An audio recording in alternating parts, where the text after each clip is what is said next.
कालपर्यंत जे संग्राम जगताप पुरोगामी राजकारण करत होते, आज तेच जगताप कट्टर हिंदुत्ववादी कसे झाले आहेत? आपल्याला जो नफा भेटल तो फक्त आणि फक्त हिंदू माणसालाच झाला पाहिजे।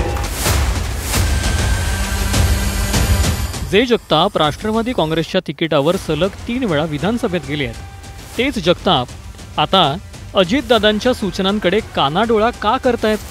आणि 100 केसेस मधले आरोपी जर तुम्ही पाहिले तर 100 मधले 100 आरोपी हे तुम्हाला जिहादी जाळणार आहेत। दिवाळीत फक्त हिंदूंकडूनच खरेदी करा असा सल्ला देणारे आणि मुस्लिम धर्मियांकडे डोळे पुसून पाहणारे जगताप अगदी 2024च्या विधानसभा निवडणुकांपर्यंत पुरोगामी असल्याचं दिसून आलं। विधानसभा निवडणुकीत मतं मागतानाही जगतापांनी भावना दुखावणारं वक्तव्य केल्याचं दिसून येत नाही। मग निवडणुकांनंतरच नेमकं असं काय घडलं ज्याने जगताप कट्टर हिंदुत्ववादी झाले? याच प्रश्नाचं उत्तर जाणून घेण्यासाठी हा व्हिडिओ शेवटपर्यंत पहा आणि न्यूज 18 लोकमतला सबस्क्राईब करायला विसरू नका।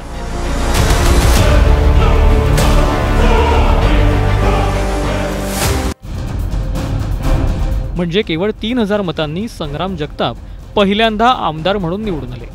यानंतर 2019 साली पुन्हा एकदा त्यांच्यासमोर शिवसेनेचे अनिल राठोड यांनी आव्हान दिलं।